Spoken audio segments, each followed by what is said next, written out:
Hello and welcome back to my channel. ये दिवाली के दिन का वीडियो आप सबको बहुत बहुत दिल से जो है हैप्पी दिवाली। आपके और आपके परिवार को, आपके घर में पैसा आता रहे, खुशियाँ आती रहे और जो है सबसे साथ प्यार बना हुआ रहे, आपको सक्सेस मिले। बहुत बहुत बधाइयाँ हो आप सबको दिवाली मेरे और मेरी मम्मी की तरफ से। ये मेरी कॉलोनी है, मेरी कॉलोनी में डेकोरेशन देखो कितना प्यारा हो रखा हुआ था। बस रास्ते छोड़ दो, रास्ते तो वैसे भी इंडिया के टुके ही पड़े हुए, हर जगह हाल हो चुके, पर सबने अपने अपने घर को डेकोरेट करने में हर तरीके के एफर्ट्स लगाए थे। इस बार मैंने लाइटिंग ऊपर से नहीं लगाई, नीचे नीचे डेकोरेशन किया था क्योंकि मेरे पास टाइम बिल्कुल नहीं था।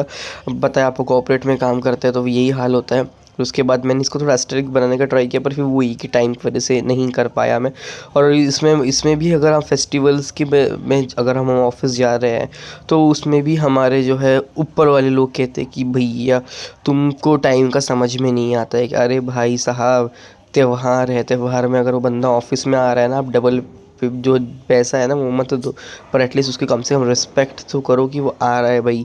जितने फेस्टिवल के नाम पे तरीके से बात करो, अगले दिन चिल्लाना चिल्लाओ, पर उसमें मतलब समझ भी नहीं आता। मतलब इतना ट्रैप हो चुका है ना ये दुनिया, मतलब ऐसा लगता है कि भाग के छोड़ के चले जाओ, पर फिर वही कि परिवार फैमिली की वजह से हमें रुकना होता है और बहुत सारी चीज़ें होती हैं, हम जब जिसको पीछे छोड़कर नहीं जा सकता है, इस वजह से हमें रुकना होता है। फिर उसके बाद हमने शूट वूट की, तब तक सब बाकी लोग आने के थे तो हमने कहा चलो तब तक ये फटाके वटाके लेकर के आ जाते, इतना खाली टाइम वेस्ट नहीं करना चाहिए क्योंकि मुझे जाना था ऑफिस। सब घर पे अपने फैमिली का टाइम स्पेंड कर रहे थे और मैं वहाँ पे जाके ऑफिस में अपनी करवा रहा था। देखो जाने में कोई दिक्कत नहीं है, पर अगर कोई इंसान आ रहा है, भले से लेट आ रहा हो, जल्दी से आ रहा हो, या हाफ डे से आ रहा हो, या हाफ डे से घर जा रहा हो, तो वो जानबूझ के नहीं करता है, वो एन्जॉयमेंट के लिए करता है। पैसा कमाते क्यों, हम एन्जॉयमेंट करने के लिए कमाते हैं, अपनों के साथ अपने त्यौहार मनाने के लिए कमाते हैं, पैसे कमाते हैं। तो वही अगर लाइफ में सुकून ना हो तो फिर पैसे कमा के मतलब क्या है। बाकी लोग कैसी आए, तू क्यों नहीं आ सकता है, तो भैया बाकी लोगों के नहीं करनी है, बाकी लोग अपनी पर्सनल लाइफ एंजॉय, हम उसमें क्या करें।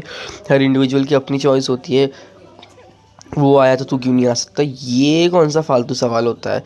एक तो पहली बात, तुमने फेस्टिवल पे छुट्टी रखनी चाहिए, उस पे तुम्हारे लिए हम आए, उसमें तुम्हारी और बातें सुने, मतलब ये बहुत ही ऐसा लगता है कहीं किसी दिन सब छोड़ छाड़ के कहीं भाग जाओ दूर, पर वही कि हमारे पीछे इतनी सारी चीज़ें होती है कि हम नहीं छोड़ के भाग सकते। और ये बेबी को आपने देखा होगा, बहुत प्यारी बच्ची है, इतनी इतना परेशान किया, इतना एंटरटेन किया हम सबको, इतना एंटरटेन किया इसकी हद नहीं। वो बस फुलझड़ी ले, इतनी छोटी है पर फुलझड़ी इतनी डेयरिंग से पकड़ती है और चक्री अनार सब जलाती है। उसके बाद हमने शूट वूट किया और फिर मैं गया ऑफिस फाइनली। फिर दिखाता हूँ आपको नीचे जाके बिल्डिंग कैसे दिख रही है। भाई सब करो भाई, पर सुकून बहुत ज़रूरी है ज़िंदगी में भाई। लोगों से कंपेयर मत करो, जो मर्जी आती है वो खुद की करो, बस खुद की।